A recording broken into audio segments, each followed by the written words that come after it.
Trace, we're going to look here at the splits between Harden's regular season numbers, playoff numbers. What do you think are the main factors in why those numbers on the right are so much lower? Well, first of all, I mean, the playoffs, you're playing against really good teams every night. And the preparation is different. The intensity is different.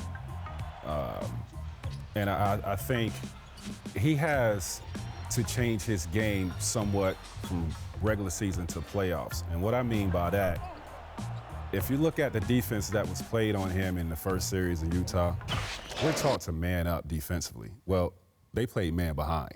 Yeah. Rubio was playing man behind. Yeah. Right. And if you got to take a page out of KD's book, C.J. McCollum's book, Kawhi Leonard's book, where these guys are living at, mid-range, right? This is a crazy stat. James Harden has taken one mid-range shot in this series. The Houston Rockets have taken 7. KD has taken 23 or 24 mid-range shots. He's taken more than their entire team.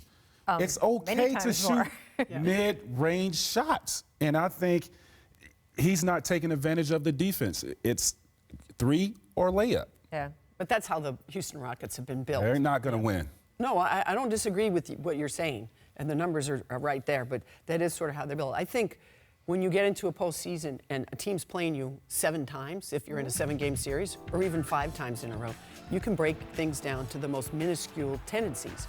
And I think one of the things Golden State's doing is they're blitzing him right off. The minute he gets the ball, they're blitzing him. And they don't always stay with it, but it just throws you off your rhythm. And it's the rare player, I think, who has this high volume shooting, whose numbers jump higher in the postseason when teams are focused. All right, well, I'm going to use one of your expressions, Jackie, okay? Shenanigans? I'm calling shenanigans on both of you because guess what? Every good player has to face that in the playoffs. They get schemed against more. No. Coaches have more time to deal with them between games. They're playing against better teams and better players. Tell me, not everyone's numbers go down like that. You can't tell me any game, any player in history that had a player guarding him from out of bounds, behind. I was watching the Utah series. Rubio, James is in the corner. Rubio is damn near in the fan's lap trying to guard him, forcing him to drive. But don't you think that all has to get back to something you've said so often, Tracy, is I think it has less to do with, it's the playoffs, and just that the style of play that James plays makes him susceptible to the types of stuff that happens in the playoffs, right? Officiating is different. Things aren't called as much, and so much of a percentage of his points came at the foul line. There's other things in the way he plays the ISO, pick and roll. I mean, that's kind of it, Well, there's not a single other player in the postseason that a team is relying on as heavily as the Houston Rockets. They can't even think about doing anything unless James Harden performs. But that's their fault, because if you look at when James was out and they had a game in Golden State and CP was running the show, everybody got love. If you look at the first quarter when James got poked in the eye and CP took control, everybody got love.